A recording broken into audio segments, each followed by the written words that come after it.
नमस्कार। Class 12th geography chapter 7 book 1 fundamental of human geography chapter 7 transport and communication, इससे related important questions का अध्ययन करते हैं। खास तौर पर इसमें ऐसे टाइप्स क्वेश्चंस रहेंगे। सबसे पहले क्वेश्चन पूछता है कि सड़क परिवहन क्या है, इसकी विशेषताएं क्या है या इसका महत्व क्या है, या आप कहिए कि इसके गुण क्या हैं या इसके ड्रॉबैक्स या अवगुण क्या हैं। तो देखो, परिवहन के वे साधन जो वस्तुओं और व्यक्तियों को एक स्थान से दूसरे स्थान पर लाने ले जाने के लिए सथल मार्ग के रूप में सड़कों का प्रयोग करते हैं, ठीक है, वो सड़क परिवहन कहलाते हैं। इसमें सड़कें दो टाइप्स की होती हैं, पक्की सड़कें जो कंक्रीट से या चारकोल से बनाई जाती हैं, कच्ची सड़कें जो केवल मिट्टी से बनी होती हैं, जो बरसात के सीजन में, रेनी सीजन में खराब हो जाती हैं, और पक्की सड़कों का ही डेवलप्ड रूप कहलाता है महामार्ग, जिनको इंडिया में नेशनल हाईवे कहते हैं, और इन्हीं का और अधिक एडवांस वर्जन कहलाता है एक्सप्रेस वे। ठीक है, एक्सप्रेस वे, ओके, इनको बोलते हैं NE, national expressway. Okay, अब बात करते हैं सड़क परिवहन के गुण या लाभ क्या हैं। सड़क परिवहन के गुण या लाभ, तो सड़क परिवहन का सबसे बड़ा लाभ ये है कि ये छोटी दूरी के लिए, स्मॉल डिस्टेंस के लिए अच्छी होती हैं। सेकंड, ये दुर्गम एरिया में भी बनाई जा सकती हैं, जैसे पहाड़ों पर, पठारों पर, डेजर्ट में सड़कें बनाई जा सकती हैं। साथ ही साथ ये कृषि और ग्रामीण विकास में योगदान देती हैं, कृषि के डेवलपमेंट में। क्यों? क्योंकि ये सीधा खेतों तक पहुंच जाती हैं, खेत से ये सीधे माल को उद्योग तक, और उद्योग से माल को सीधा बाजार तक भेजने में सक्षम होती हैं। क्यों? क्योंकि ये जो हैं सड़कें, ये door to door facility available कराती हैं, डोर टू डोर। ठीक है, दरवाजे से सामान लोड करेंगे और दरवाजे पर ही ये उतार देंगे। ठीक है, ये दरवाजे से दरवाजे की सुविधा देती हैं। दूसरा कहता है ये उद्योगों को कच्चा माल और वहां से निर्मित माल, ठीक है, ये वाला एग्जाम्पल आप यहाँ पर ले लीजिए, खेतों से कच्चा माल, जैसे एग्जाम्पल के लिए मान लो खेतों से गन्ना लिया, ठीक है, ये एक एग्जाम्पल होगा कच्चे माल के रूप में। उद्योग है शुगर केन, शुगर इंडस्ट्री, ठीक है, तो वहां तक ये कच्चा माल इसने पहुंचा दिया, और वहां से जो चीनी बनी, तो चीनी सीधी जो है वो बाजार तक गाड़ी में लोड होके पहुंच गई। तो ये एक एग्जाम्पल आपका हो जाएगा। ये शीघ्र नष्ट होने वाले पदार्थ जैसे दूध है, जैसे फल है, सब्जियां है, उनको ग्रामीण एरिया से या उनके सोर्स ऑफ प्रोडक्ट से उनको डेस्टिनेशन तक पहुंचाती हैं। ये सीमावर्ती क्षेत्रों में, दुर्गम क्षेत्रों में रक्षा सामग्री और सैनिकों को पहुंचाने में मदद करती हैं।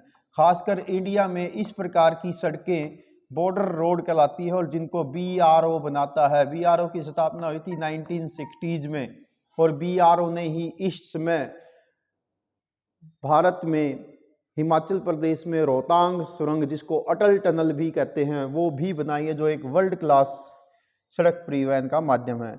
इनमें लचीलापन होता है। लचीलेपन का मतलब होता है कि एक व्हीकल निकल भी जाए तो आपको दूसरा मिल जाएगा, कोई ना कोई अल्टरनेट आपको इस पे मिल जाता है। अब बात करते हैं कि इनकी अवगुण या ड्रॉबैक या हानियां या इनके विपक्ष में तर्क क्या है। नंबर 1, सड़क परिवहन महंगा होता है, इसमें ये महंगा होगा। दूसरा, लंबी दूरी के लिए ये अनुपयोगी होता है। छोटी दूरी के लिए सड़कें अच्छी हैं, लंबी दूरी के लिए ट्रेन अच्छी हैं। दुर्घटनाओं की संभावना सड़क मार्गों पर ज़्यादा बनी रहती है, रोड एक्सीडेंट्स, ठीक है, और इनसे पोल्यूशन अधिक होता है।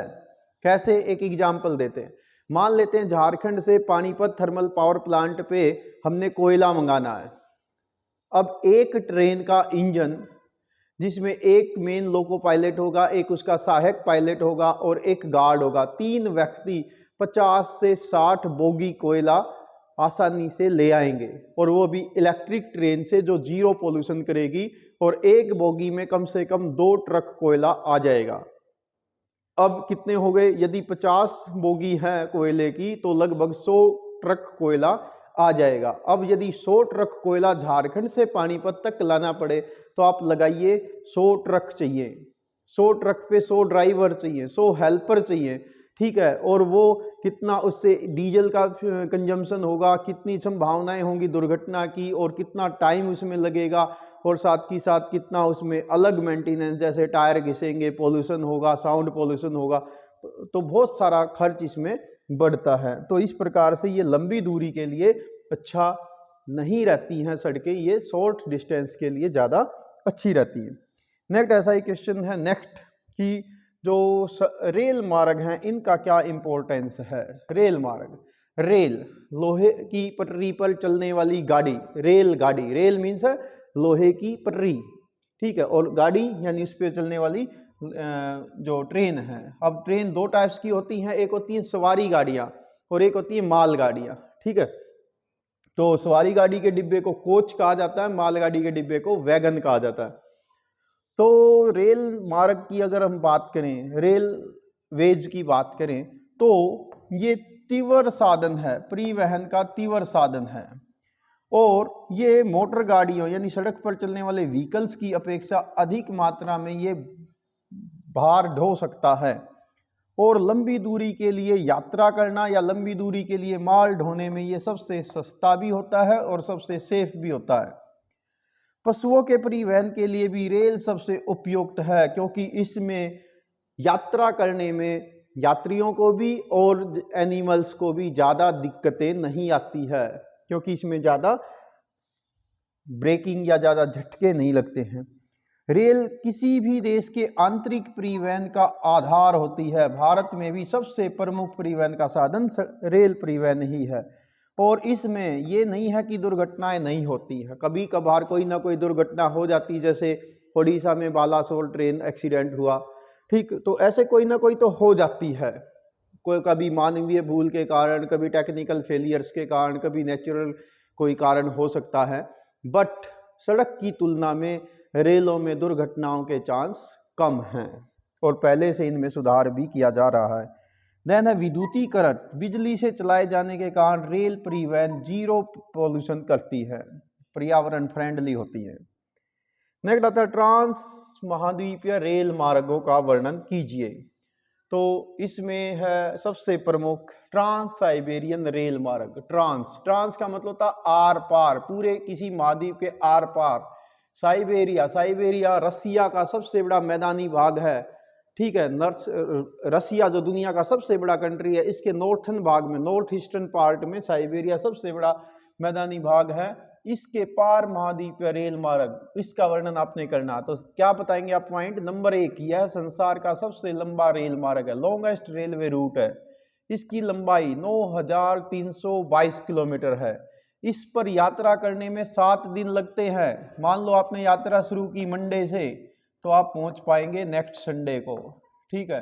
तो एक तरफ की यात्रा करने में 7 दिन का समय लगता है, और ये रेल मार्ग बन के तैयार हुआ 1905 में, 14 वर्ष लगे इसको बनने में, और इसको इंजीनियरिंग का करिश्मा कहते हैं।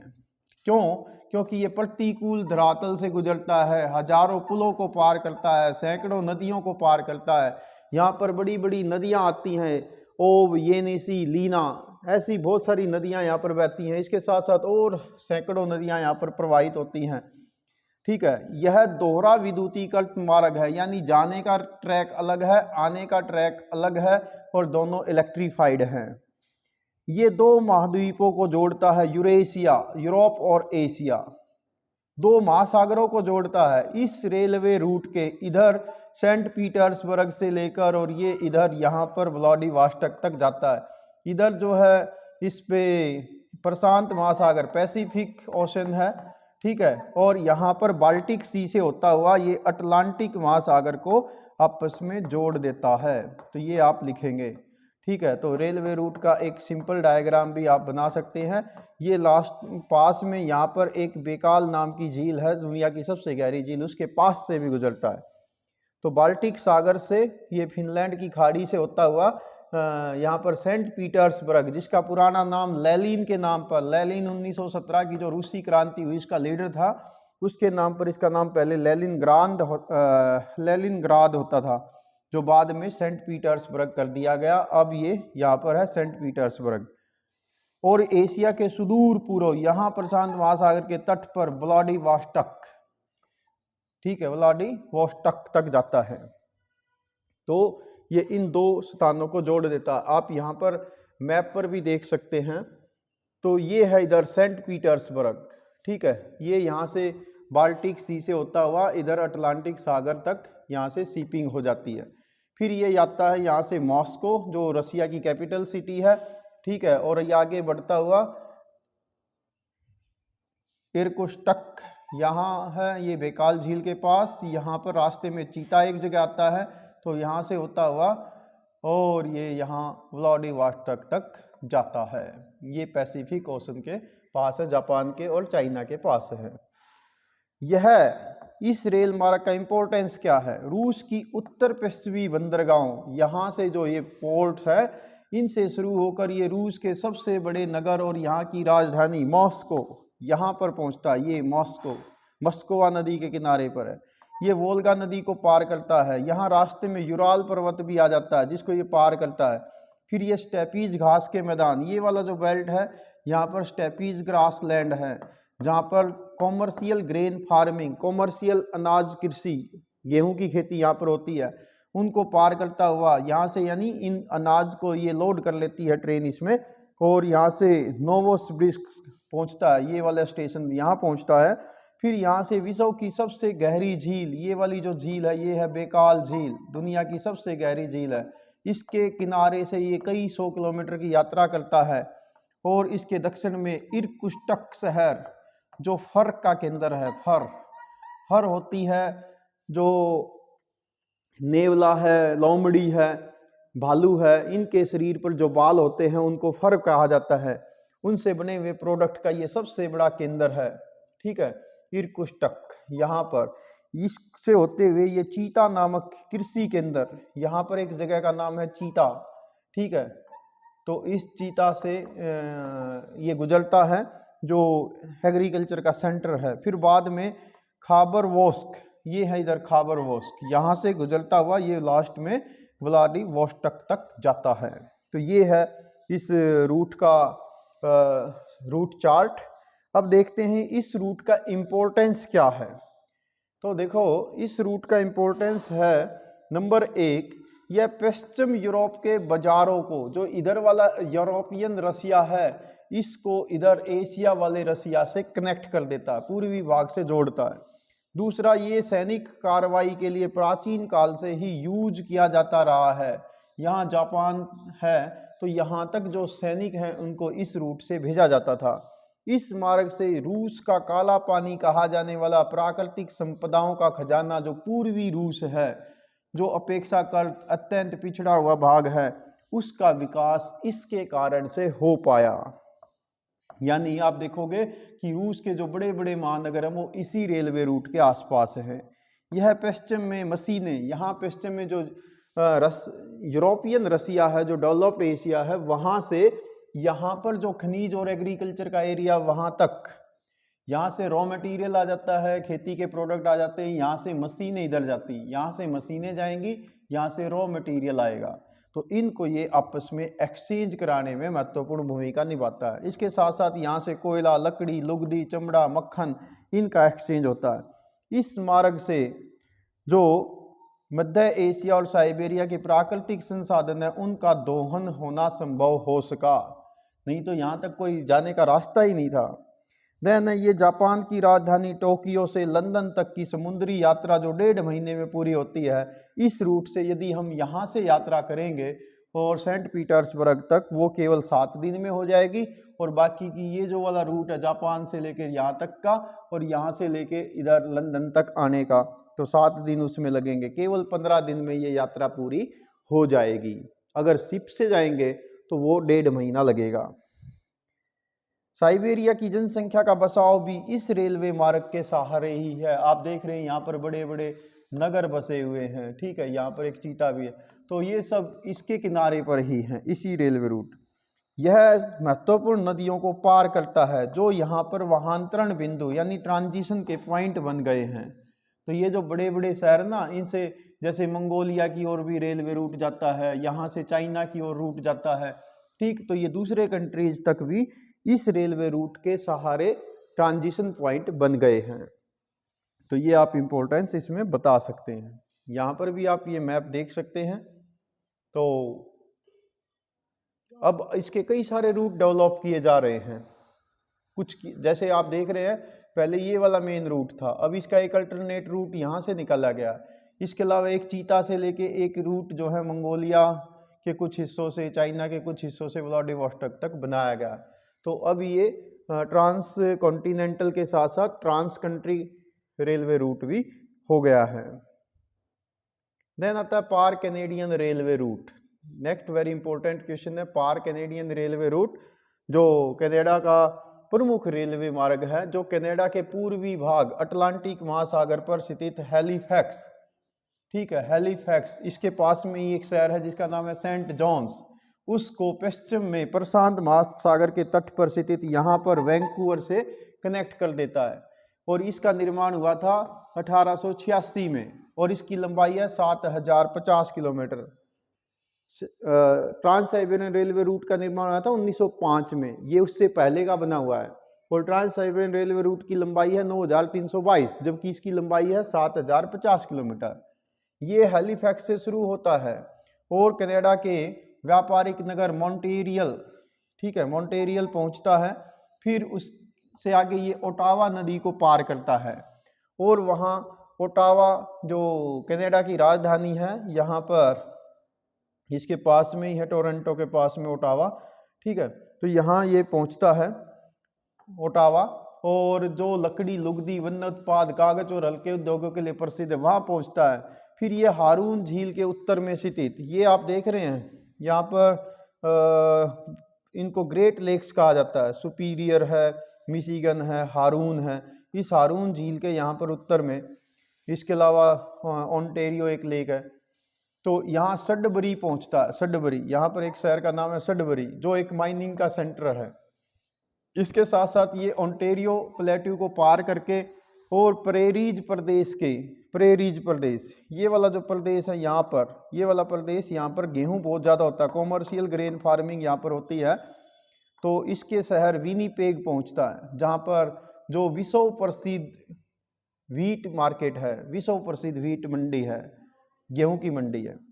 और यहाँ से फिर ये आगे बढ़ता हुआ रजीना जाता है। रजीना एक शहर आता है जो रॉकीज पर्वत की तलहटी, यहाँ जाएंगे ना तो यहाँ रास्ते में रॉकीज माउंटेन आ जाएंगे, तो उसकी तलहटी पर रजीना एक शहर है, वहाँ पहुँचता है।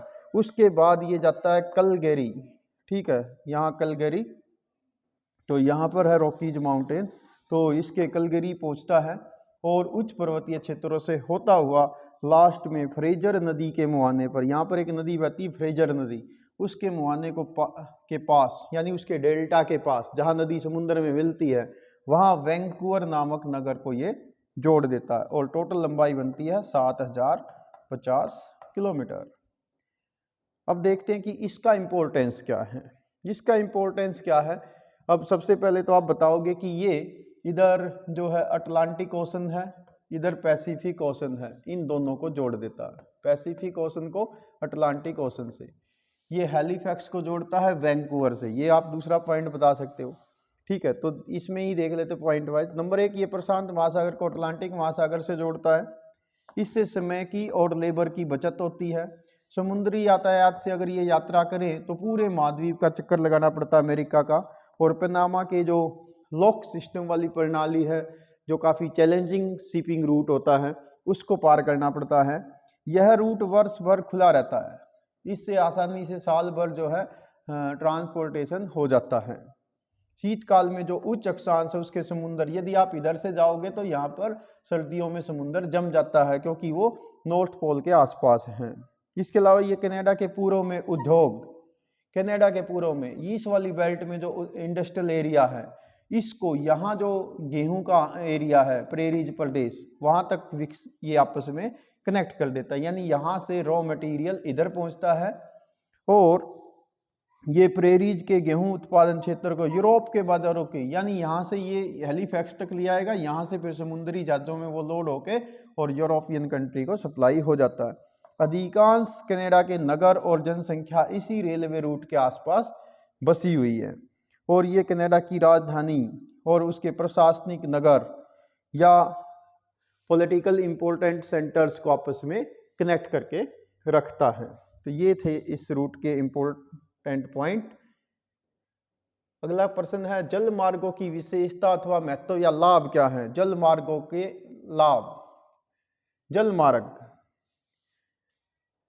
समुद्र का यूज करना, नदी का यूज करना, झील का यूज करना, नाव या शिपिंग या स्टीमर, तो इनके माध्यम से माल को एक स्थान से दूसरे स्थान पर भेजना जल मार्ग कहलाता है। इसका इंपॉर्टेंट क्या? नंबर 1, जल मार्गों को बनाना नहीं पड़ता, इस पर कोई खर्च भी नहीं आता, रख रखाव का, मेंटेनेंस का कोई खर्च नहीं होता, क्योंकि समुद्र खुले होते हैं, उसमें हमें केवल शिप बनाने होते हैं, पोर्ट्स थोड़ा सा मैनेज करना होता है। इसके अलावा पत्तनों को, जहाजों के निर्माण पर केवल आरंभिक खर्च आता है, वन टाइम खर्च कह लीजिए। महासागरों में विभिन्न आकार के जहाज आसानी से चलाए जा सकते हैं। समुद्र बहुत खुला चौड़ा होता है, जिसमें तो शिप की चौड़ाई कोई डिस्टर्बेंस नहीं करती है। जल का घर्षण कम होता है, इसलिए परिवहन का खर्च सबसे कम आता है। इसलिए एक समुद्री जहाज हजारों कंटेनर्स को एक साथ ट्रांसपोर्टेशन की सुविधा देता है। महासागरों, जल परिवहन, ये परिवहन का सबसे सस्ता साधन है। ये आपके लिए एक एडिशनल जनरल नॉलेज का क्वेश्चन भी हो जाएगा। ये कम मूल्य वाली, इस बात का आप ध्यान रखेंगे, कम मूल्य वाली सथूल मीन्स जो एक स्थान पर रख दें तो वहीं पर रहे, भारी, जो वजन में बहुत भारी हो, ऐसी वस्तुओं को लंबी दूरी तक परिवहन करने के लिए सबसे सस्ता परिवहन का साधन है। महासागरों का जहाजों के द्वारा मार्गों के रूप में प्रयोग करना आपकी ज्योग्राफिकल टर्म पॉसिबल इज्म का उदाहरण भी है कि मनुष्य ने किस प्रकार से अपनी बुद्धि और बल से महासागरों को एक यातायात के मार्ग के रूप में डेवलप कर लिया है, और ये पर्यावरण के साथ मनुष्य के अनुकूलन का एग्जाम्पल भी है। तो ये भी आप कह सकते हैं। और वातानुकूलित चैम्बरों के बनाए जाने से, समुद्री जहाजों में एयर कंडीशनर चैम्बर बनाए जाने से, और कंटेनरों की सुविधा, कंटेनर एक लोहे का या एल्यूमिनियम का बना हुआ बॉक्स होता है जिसके अंदर फैक्ट्री से ही माल लोड होता है। ट्रक में एक कंटेनर आता है, ट्रेन में एक बोगी पर 2 कंटेनर आ जाते हैं, और समुद्री जहाज में हजारों कंटेनर एक साथ आ जाते हैं, जिससे मालवाहक पोत, कार्गो शिपों के द्वारा ये आसानी से एक कंट्री से दूसरी कंट्री तक सुरक्षित और आसानी से पहुंचाया जा सकता है। नेक्स्ट वेरी इंपॉर्टेंट क्वेश्चन, उत्तरी अटलांटिक समुद्री मार्ग का क्या इंपॉर्टेंस है, या मोस्टली पेपर में आएगा ब्रिज ट्रंक रूट क्या है, इसका क्या इंपॉर्टेंस है। तो ये आप देख रहे हैं, ये है इधर यूरोप है, इधर अफ्रीका के पूर्वी भाग है, इधर नॉर्थ अमेरिका है, ये साउथ अमेरिका। तो यूरोप की कंट्रीज के बीच में और कनाडा और अमेरिका के पूर्वी तटीय भागों के बीच में यातायात का आवागमन ब्रिज ट्रंक रूट कहलाता है। ये दुनिया का सबसे वेस्ट शिपिंग रूट है, सबसे बिजी। ये आपके लिए जनरल नॉलेज का क्वेश्चन भी है और 1 अंक का क्वेश्चन भी है। यह 2 सबसे उन्नत विकसित क्षेत्रों को, एक तो ये अमेरिका का पूर्वी भाग और यूरोप का पश्चिमी भाग, इस वाले एरिया को आपस में ये कनेक्ट कर देता है। ठीक है, तो ये इधर यूरोप के पश्चिमी भाग और अमेरिका के पूर्वी भागों को आपस में कनेक्ट कर देता है।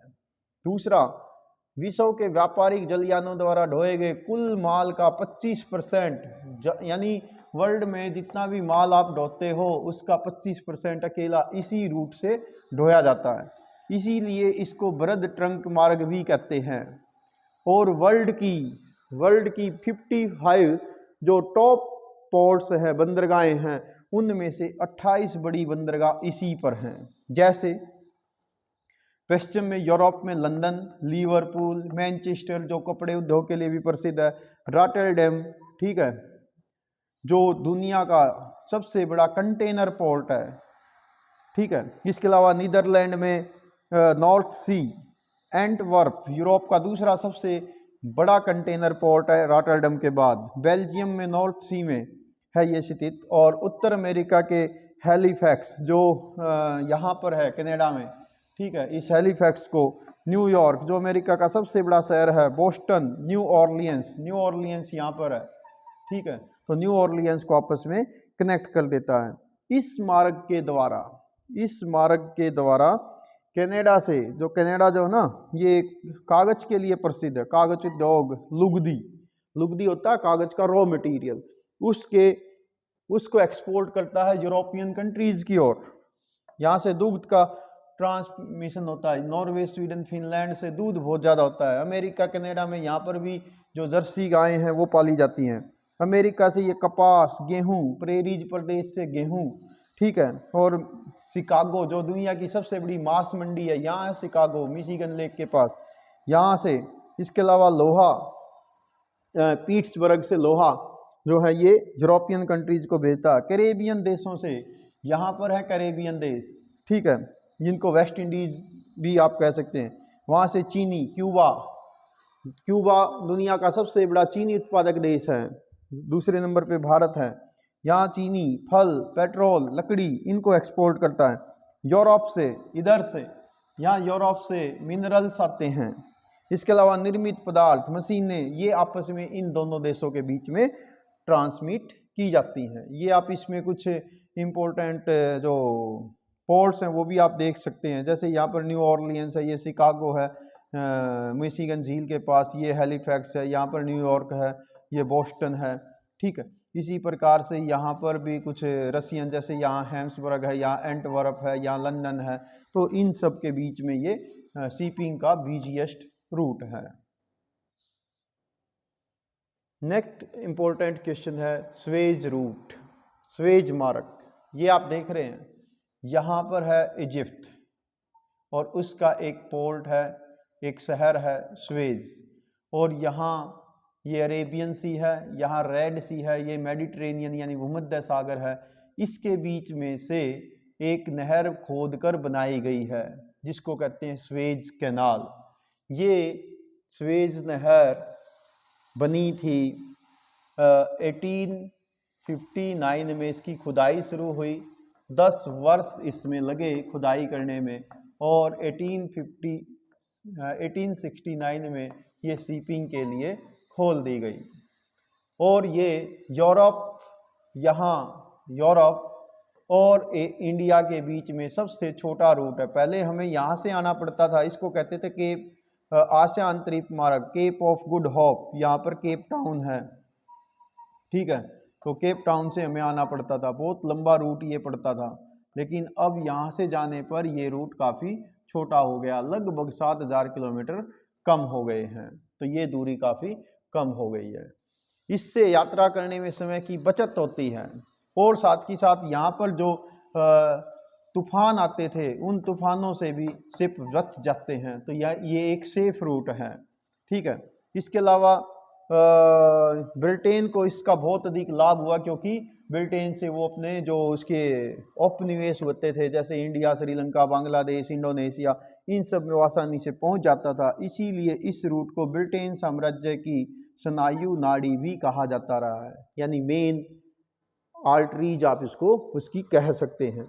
इस नहर से पूर्वी देशों से, खासकर एशिया से, पटसन, चाय, कॉफ़ी, रबड़, जैसे बांग्लादेश से पटसन, भारत और श्रीलंका से चाय, कर्नाटका से कॉफ़ी, मलेशिया से रबड़, केरला से मसाले, इसके अलावा कर्नाटका से ऊन यूरोपियन देशों को जाती रही हैं। पश्चिमी देशों से, यूरोप से मशीनें, दवाइयाँ, रासायनिक पदार्थ और कपड़ा भारत जैसे देशों में आता रहा है।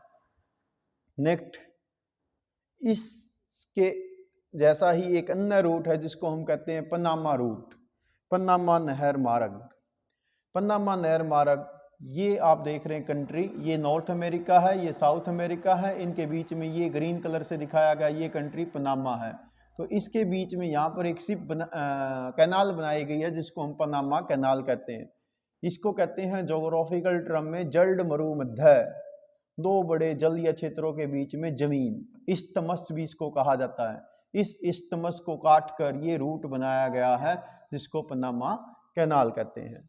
इसका पहला प्रयास किया गया था फ्रांसीसी इंजीनियर फर्डिनेंड डी लेसेप्स के द्वारा। इसी ने इसी व्यक्ति ने 1859 से 1869 के बीच में स्वेज नहर का भी निर्माण किया था।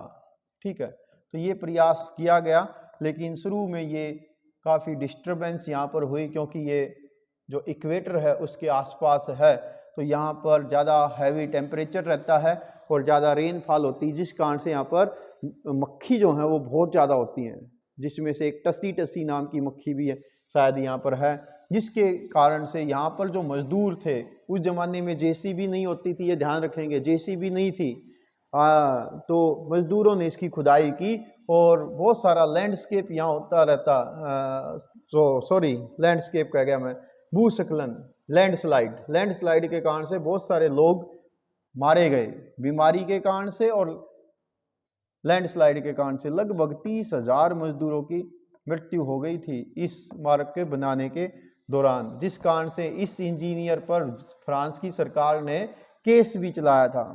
ठीक है, हालांकि बाद में अमेरिका के राष्ट्रपति रहे रूजवेल्ट, उन्होंने अमेरिकी कंपनी को इसे बनाने का कार्य दिया 1904 में, और ये 1914 में 10 साल में बनकर तैयार हुआ। 15 अगस्त 1914 को ये मार्ग समुद्री पोतों का मतलब शिप, समुद्री शिप के लिए खोल दिया गया। ठीक है, समुद्री शिप्स के लिए। और इस नहर के दोनों ओर 8 किलोमीटर की ज़मीन को अमेरिका ने खरीद रखा है। जैसे मान लो ये एक कैनाल है, तो इसके दोनों तरफ 8 किलोमीटर इधर और 8 किलोमीटर इधर, तो दोनों जगह को अमेरिका ने खरीद रखा है, जिसको कहते हैं कैनाल जोन। ठीक है, तो ये भी कभी कभी आपसे क्वेश्चन पूछ लेगा, जनरल नॉलेज का भी क्वेश्चन आपके लिए है और वैसे भी पूछ लेगा, तो ध्यान रखेंगे। यह नहर पूर्वी अटलांटिक महामार्ग के कोलोन पोर्ट को, इसके एक तरफ कोलोन बंदरगाह है, ठीक है, इधर पनामा पोर्ट है, दूसरी तरफ कोलोन पोर्ट है, ठीक है, उसको ये आपस में जोड़ देता है। ओके, तो ये पनामा को जोड़ देती है। इसके अलावा इस नहर की लंबाई 81 किलोमीटर है, जो लगभग 12 किलोमीटर गहरी कटान, गेलार्ड या कुलेबा कटान कहते हैं, उससे होकर गुजरती है। और इस नहर की गहराई कहीं पर 12.5 मीटर है, तो कहीं पर 26 मीटर गहरी है, अलग अलग रहती है। साथ ही साथ आप ये भी देखेंगे कि ये जो रूट है, इसकी चौड़ाई किसी स्थान पर 91 मीटर है, तो कहीं कहीं पर ये 305 मीटर तक चौड़ी है, अलग अलग चौड़ाई है। और इस प्रणाली में लॉक सिस्टम है, लॉक, पानी को हाइड्रोलिक प्रेशर से रोका जाता है, यानी पहले सिर्फ यहाँ आएंगे, फिर लॉक के माध्यम से आगे चढ़ेंगे, फिर और आगे, फिर और आगे, तो ऐसे समुद्री जहाज के लेवल को जैसे यहाँ तक आ जाएगा, फिर यहाँ तक आ जाएगा, फिर यहाँ तक आ जाएगा, तो उसको पार करा देते हैं गोटान लेक से। ठीक है, तो इस प्रकार से समुद्री जहाजों को समुद्र तल से 25.6 लगभग 26 मीटर की ऊंचाई से समुद्र पार कराया जाता है। तो ये बहुत ही चैलेंजिंग कार्य है, जिसको पार करने में एक समुद्री जहाज को 7 से 8 घंटे लगते हैं। और ये भी अपने आप में इंजीनियरिंग का और मानव की प्रतिभा का एक एग्जाम्पल है, अनूठा एग्जाम्पल है, यूनिक एग्जाम्पल है, जिसको आप पॉसिबलिज्म का एग्जाम्पल कह सकते हैं। तो इससे हमें पता चलता है, मनुष्य यदि चाहे तो हमें हिम्मत रखनी चाहिए, हमें चुनौतियों को स्वीकार करना चाहिए। जैसे यहाँ पर हमने चुनौतियों को स्वीकार किया, यदि हम बीमारी और लैंडस्लाइड को ध्यान में रखते हुए 30,000 लोगों की डेथ होने के बावजूद भी मनुष्य ने यहाँ पर चैलेंज स्वीकार किया, अमेरिका के राष्ट्रपति रूजवेल्ट ने चैलेंज स्वीकार किया, और वहाँ के इंजीनियर ने इस चैलेंज को लेते हुए आखिरकार 10 सालों की मेहनत के बाद 1904 से 1914 के बीच इसको बना दिया। और आज भी ये लॉकिंग सिस्टम है, जो समुद्र के लेवल से 26 मीटर की ऊंचाई पर जाकर समुद्री जहाज़ों को, लोडेड समुद्री जहाज़ों को, जो कंटेनरों से लदे हुए होते हैं, हजारों हजारों टन जिसमें वजन होता है, और उसको ये पार करा देते हैं। तो प्यारे विद्यार्थियों, आप भी जीवन में चैलेंजेस जो आते हैं उनको हर स्वीकार करिए और देखिए कि हम उससे कौन सा रास्ता निकालने, कैसे मेहनत करें और हम अपने जीवन में एक सफल व्यक्ति बने। जब आप चुनौतियों को स्वीकार करते हुए और आगे बढ़ेंगे, हिम्मत रखेंगे, तो सफलता आपके कदम चूमेगी, जैसा कि आप यहाँ पर देख रहे हैं पनामा कैनाल में। ठीक है, तो इस प्रकार का ये हमारे लिए उदाहरण भी है। अब बात करते हैं कि इसका इम्पोर्टेंस क्या है। इसका इम्पोर्टेंस क्या है पनामा कैनाल का? नंबर एक, देखो इसका जो इम्पोर्टेंस है वो स्वेज कैनाल की तुलना में तो थोड़ा सा कम हो सकता है, क्योंकि इसका सबसे ज़्यादा बेनिफिट हुआ अमेरिका को। देखो अमेरिका के न्यूयॉर्क से अमेरिका के पश्चिम में सैन फ्रांसिस्को तक यदि हम इधर से जाएं तो यहाँ पर बर्फ़ होती है, तो वहाँ से शिपिंग आप नहीं कर सकते। यहाँ से जाओ तो कोई जगह नहीं थी, क्योंकि नॉर्थ अमेरिका और साउथ अमेरिका पनामा इस्थमस से आपस में जुड़े हुए हैं। तो आप यहाँ पर पूरे अटलांटिक को, साउथ अमेरिका को पार करके और फिर यहाँ आओगे तो आपको कई महीने लग जाएंगे। और फिर यहाँ पर जो यहाँ पर केप हॉर्न एक जगह है, तो जिसको पार करोगे तो यहाँ पर फिर आपको बर्फ मिलेगी, क्योंकि ये साउथ पोल के आसपास है। तो दोनों ही तरफ ये चैलेंजिंग कार्य था। और तीसरा क्या था कि जब यहाँ पर पनामा रूट बना दिया तो न्यूयॉर्क से लेकर और यहाँ सैन फ्रांसिस्को तक जाने के लिए अमेरिका को सबसे छोटा रास्ता मिल गया। दूसरा इसका सबसे बड़ा बेनिफिट है अमेरिका को, ठीक है, क्योंकि इसके दोनों तरफ अमेरिका ही है, तो सबसे ज़्यादा लाभ हुआ अमेरिका को। ये आपको मैंने बता ही दिया कि लगभग 12,500 किलोमीटर दूरी कम हो गई। पूरी पृथ्वी का यदि आप चक्कर लगा के आए तो 40,000 किलोमीटर पड़ती है, तो लगभग ये उसका 1/3 हिस्सा है, 1/3 हिस्सा दूरी कम हो गई। जहाज़ों को यहाँ कैप हॉर्न, यहाँ पर है केप हॉर्न, जिससे जाना पड़ता था जहाँ पर जोखिम भरे तूफान आते हैं, चीखता 40 प्रचंड 50, आपने ऐसा सुने होंगे, +1 ज्योग्राफी में आपने पढ़े होंगे। तो वहाँ पर इस प्रकार की सिसकता साठा ऐसी तेज तूफानी हवाएं चलती हैं जिसमें समुद्री जहाज़ों के पलटने का, डूबने का खतरा रहता है, तो यहाँ से वो आसानी से निकल जाते हैं।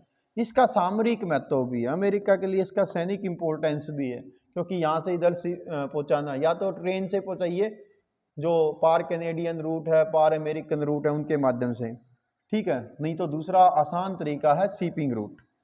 इससे वेस्ट इंडीज़ जो यहाँ पर है, ये वाली कंट्रीज आप देख रहे हैं, ये वेस्ट इंडीज कंट्रीज हैं जिसमें क्यूबा वगैरह कंट्रीज आती हैं, तो इनमें अमेरिका को सैनिक अड्डे बनाने की मदद मिली, जो अमेरिका के लिए एक एडिशनल सुरक्षा कवच बन गया। इस मार्ग से अटलांटिक महासागर की ओर से, यहाँ से ईस्टर्न भाग से पेट्रोलियम, चांदी, गन्ना, केला, मांस, लकड़ी, ये सब इधर सैन फ्रांसिस्को की ओर, जो प्रशांत महासागर के तट पर, वहाँ तक पहुँचती हैं, और वहाँ से मशीनें, इस्पात सामान, मछलियाँ, ये आसानी से आती हैं। ये जो सैन फ्रांसिस्को ना, इसके पास में सिलिकॉन वैली कहलाती है जगह, जो दुनिया की टेक्नोलॉजी का हब है। जो बड़ी बड़ी कंपनियां हैं जैसे गूगल जैसी कंपनियां, उन सब के मुख्यालय यहीं पर हैं। गोल्डन गेट का शहर भी कहते हैं सैन फ्रांसिस्को को, तो उनको आपस में कनेक्ट करने में ये महत्वपूर्ण भूमिका निभाता है। अब नेक्स्ट क्वेश्चन आता है कि यदि हम दोनों कैनाल्स की तुलना करें, पेपर में कभी कभी तुलनात्मक आएगा, तो आप कैसे तुलना करेंगे? तो सबसे बढ़िया तरीका होता है तुलना का कि दोनों को पैरेलल रख दीजिए, लेफ्ट एंड राइट के रूप में। तो इसको देखते हैं। देखो पनामा कैनाल, अब ब्रीफली करेंगे, क्विकली करते हैं, अभी हमने ये अध्ययन किया। देखो पनामा कैनाल, ये इंग्लिश में एक्सचेंज हो गए हैं, इसको यहाँ लिखिए और इसको यहाँ लिखिए, ठीक है, लिखने में ये इधर हो गया, कोई दिक्कत नहीं। तो पनामा नहर और ये है स्वेज नहर। ओके, पनामा नहर का निर्माण किया गया उत्तर अमेरिका और दक्षिण अमेरिका के बीच पनामा देश से, पनामा जल्द मरुमध्य से। स्वेज नहर का निर्माण किया गया मिस्र देश से, इजिप्ट से, अफ्रीका और एशिया को मिलाने वाली स्थल संधि इस्थमस से, जिसको काटकर। पनामा का निर्माण हुआ 1904 से 1914 के बीच। इसका निर्माण हुआ 1859 से 1869 के बीच, और ये खोली गई थी 17 नवंबर 1869 को, और ये खोली गई थी 15 अगस्त 1914 को। पनामा कैनाल, पनामा कैनाल जोड़ती है अटलांटिक महासागर में कोलोन बंदरगाह को पनामा बंदरगाह से, ठीक है, और स्वेज नहर जोड़ती है पोर्ट सईद को पोर्ट स्वेज से, ठीक है। ओके, पोर्ट सईद जो है वो मेडिटेरेनियन सी की ओर है और पोर्ट सुएज जो है वो रेड सी की ओर है। पनामा नहर की लंबाई है 81 किलोमीटर, जबकि सुएज कैनाल की लंबाई 1869 में 164 थी। अब ये थोड़ी सी और एक्सटेंड की गई है और 2015 में इसकी लंबाई 193 किलोमीटर थी। ठीक है, इसके कुछ एडिशनल रूट भी बनाए गए हैं। ठीक है, तो ये है।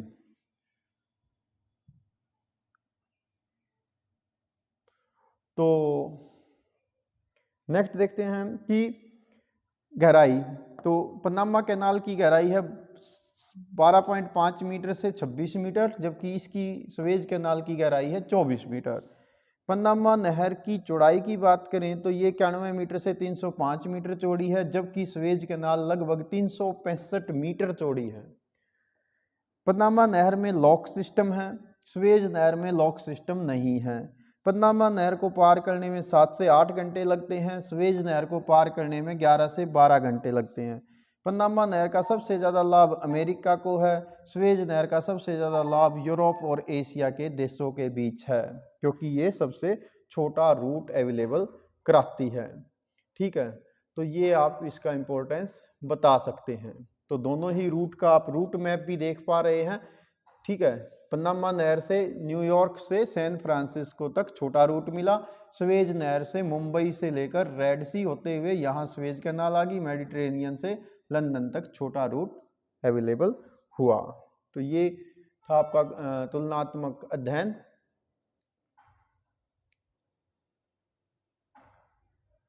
नेक्स्ट क्वेश्चन आता है,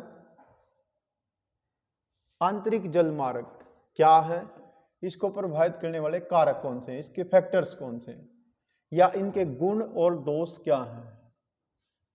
तो आंतरिक जल मार्ग, आंतरिक जल मार्गों के की पहले आप डेफिनेशन देंगे। जल परिवहन का वो साधन जो स्थल से घिरे हुए जलीय क्षेत्रों जैसे नदी, झील, नहर, उनसे ट्रांसपोर्टेशन के लिए रूट देता है, उसको हम आंतरिक जल मार्ग, इनलैंड वाटर वे कहते हैं। और इसके द्वारा हम नावें यानी नौका, शिप, जो बोट होती है, बोट, स्टीमर, और उनके द्वारा माल को एक स्थान से दूसरे स्थान पर ले जाते हैं। अब बात आती है कि इनको प्रभावित करने वाले कारक कौन से। नंबर 1 कारक है नदी का आकार या नदी के मार्ग की चौड़ाई, कि नदी कितनी चौड़ाई में बह रही है। दूसरा, नदी में पानी हमेशा रहता है, यानी वो सतत वाहिनी पेनिनीलियन है या सीजनल है, मौसमी है। अब मौसमी होगी तो समर सीजन में पानी की कमी होगी तो शिपिंग नहीं हो पाएगी, और सदा नीरा होगी, सतत वाहिनी होगी तो ऑल ओवर द ईयर उसमें हम शिपिंग या स्टीमर चला सकते हैं। पानी की मात्रा और उसका लेवल कितना, गहराई कितनी है, साथ ही साथ नदी का मार्ग सीधा है या नहीं है। अब मान लेते कई बार नदी क्या करती है, ऐसे मीएंडर्स बना के बहती है। अब एक्चुअली में मान लो आपको इस स्थान से इस स्थान पे जाना है, तो डायरेक्टली तो ये दूरी थोड़ी है, स्थल मार्ग से आप इसको आसानी से कवर कर लोगे, लेकिन नदी कभी कभी लंबा रूट अपनाती है मैदानी एरिया में, तो वो भी एक इंपॉर्टेंट भूमिका निभाता। देन नदी में तलछट कितना, या कीचड़ या गाद जिसको हम सिल्ट बोलते हैं। रेनी सीजन में आपने देखा होगा नदी के पानी में बहुत सारा सिल्ट आता है। अब सिल्ट ज़्यादा आएगा तो नदी की गहराई कम हो जाएगी, तो स्टीमर, पानी की मात्रा कम होगी तो ज़्यादा लोडेड स्टीमर उससे नहीं जा पाएंगे। इसके अलावा परिवहन के अन्य साधनों की उपलब्धता और उनका किराया भी महत्वपूर्ण भूमिका निभाता है। लोग सेफ ट्रांसपोर्टेशन का साधन चाहते हैं और सस्ता चाहते हैं। यदि नहर मार्ग के पास में, नदी मार्ग के पास में सस्ती रेल सुविधा हो, रेलवे का रूट अच्छा होगा, तो लोग रेलवे से ट्रांसपोर्टेशन करेंगे, फिर वो रिवर को यूज नहीं करेंगे। क्यों? क्योंकि रिवर के मार्ग में वाटरफॉल आते हैं, पानी ऐसे नीचे गिरेगा। इसके अलावा महाखंड यानी गॉर्ज, अक्षरीपिकाएँ, पानी ऐसे नीचे बहता है।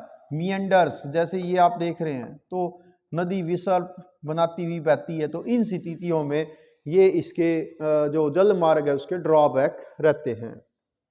अब बात करते हैं यूरोपियन जो देश है उसमें जो आंतरिक जल मार्ग है उसके रूप में राइन नदी जल मार्ग का क्या इंपॉर्टेंस है। राइन यूरोपियन कंट्रीज का इंपॉर्टेंट इनलैंड वाटरवे है, जो पश्चिम और मध्य यूरोप में औद्योगिक दृष्टि से जो विकसित क्षेत्र हैं उनको शिपिंग रूट अवेलेबल कराता है। यह उत्तर सागर नॉर्थ सी में गिरने वाली महत्वपूर्ण नदियां सीन, राइन, एल्ब, वेजर, ओडर, इन नदियों को जोड़कर नहरों से और परिवहन योग्य बनाया गया है। इसके अतिरिक्त यहाँ पर डैन्यूब जो काला सागर में गिरती है और वोल्गा जो कैस्पियन सागर में गिरती है, उन नदियों को भी यूज किया जाता है इनलैंड वाटरवे के रूप में, और कैनाल्स भी कहीं कहीं पर बनाई गई हैं। अब राइन नदी जल मार्ग का इंपॉर्टेंस क्या है? राइन नदी ये जर्मनी की सबसे इंपॉर्टेंट नदी है। ये आप देख रहे हैं, ये राइन नदी है।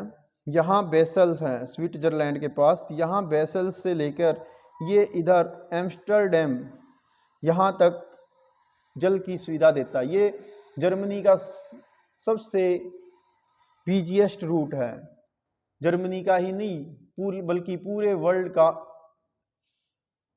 इनलैंड बिजिएस्ट रूट है, इनलैंड वाटरवे के रूप में सबसे बिजिएस्ट रूट है। अगर समुद्रों में देखें तो उत्तर अटलांटिक समुद्री मार्ग सबसे बिजिएस्ट था, जो कहलाता है ब्रड ट्रंक रूट। तो ये राइन नदी बहती है जर्मनी में और वहाँ की सबसे बड़ी नदी है। ये वेस्टर्न समुद्री रूट है। ये नीदरलैंड में रॉटरडम, यहाँ है रॉटरडम, वहाँ इसके मुहाने से लेकर स्विट्जरलैंड के बेसल्स, यहाँ स्विट्जरलैंड के बेसल्स तक 700 किलोमीटर लंबी नौकायान युक्त नहर है।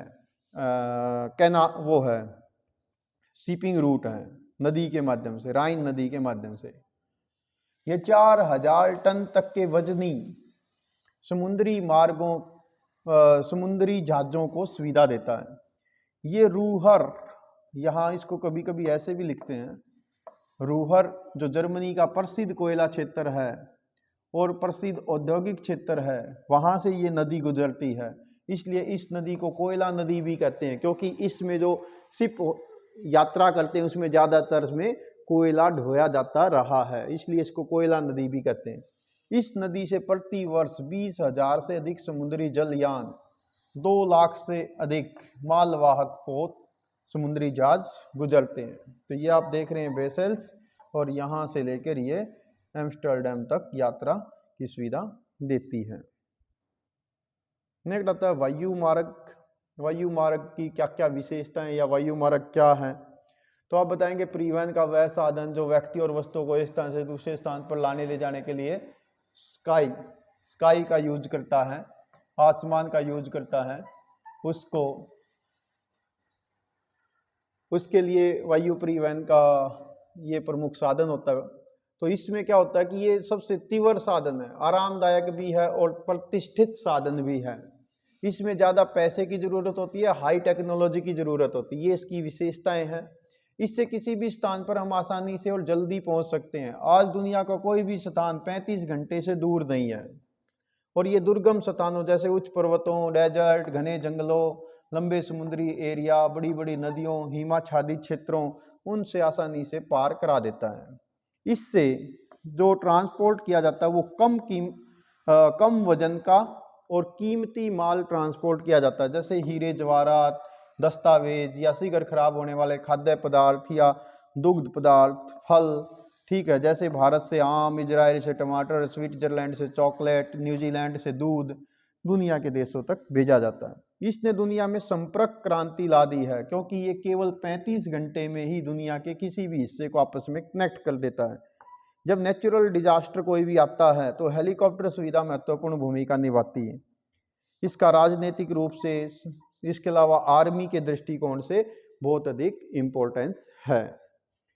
लेकिन इसके कुछ अवगुण भी हैं। अवगुण क्या है कि ये सबसे महंगा है, ठीक है, आम आदमी की अफोर्डेबिलिटी से ये बाहर है। तो नेक्स्ट क्वेश्चन देखते हैं, ये रहेगा आपका पाइपलाइन से रिलेटेड। तो पाइपलाइन परिवहन क्या है? पाइपलाइन का मतलब होता है जिससे तरल पदार्थों को एक स्थान से दूसरे स्थान पर पाइप के द्वारा ले जाया जाता है। और इसमें वर्ल्ड की कुछ एक मैंने इंपॉर्टेंट पाइपलाइन ही आपके सामने रखी हैं, जैसे अमेरिका की big inch very important pipeline है जो पेट्रोलियम को ट्रांसमिट करती है एक स्थान से दूसरे स्थान पर। इसके अलावा रूस की कामेकॉन और सऊदी अरब की टैप, ठीक है, ट्रांस अरेबियन पेनिनसुला पाइपलाइन। अब पाइपलाइन के इंपॉर्टेंस क्या है, गुण या अवगुण क्या है, ठीक है, पाइपलाइन के गुण और अवगुण। पहले पढ़ते हैं पाइपलाइन के गुण। नंबर 1, ये तरल पदार्थों के ट्रांसपोर्टेशन के लिए सबसे सस्ता साधन होता है। इसमें प्रारंभिक खर्च आता है, बाद में मेंटेनेंस का कोई खर्च नहीं आता। इससे समय और ऊर्जा की बचत होती है, दुर्घटनाओं की संभावना इसमें कम होती है। ये उबड़ खाबड़ स्थानों से भी हम इसमें आसानी से पाइपलाइन को बिछा सकते हैं, एक बार ही हमने बिछानी है। इसमें नियमित आपूर्ति बनी रहती है, भूमि का अधिग्रहण भी नहीं करना पड़ता, एक बार खुदाई करके पाइप डाल देंगे, बाद में जो है उसका कोई वो जमीन अधिग्रहण नहीं करनी पड़ती। और ये वाहनांतरण देरी को और हानियों को लगभग न के बराबर कर देती है। लेकिन इसके कुछ दोष भी हैं। दोष क्या है कि एक बार जो पाइपलाइन आपने बिछा दी, आप उसकी कैपेसिटी इंक्रीज नहीं कर सकते। मान लो 4 इंची पाइप बिछाया आपने, तो और बाद में चाहो कि इसमें से 8 इंची ट्रांसमिशन हो जाए, तो नहीं होगा, आपने नई पाइपलाइन ही बिछानी पड़ेगी। कभी कभी जब खराबी होती है या लीकेज या रिसाव होता है, तो उसको ढूंढना मुश्किल कार्य होता है। और ये लचीला साधन नहीं है। लचीले का मतलब इसमें कोई अल्टरनेट नहीं है। तो प्यारे विद्यार्थियों, ये था आपका ट्रांसपोर्टेशन से संबंधित लॉन्ग आंसर का एक quick review. Thanks, have a nice day.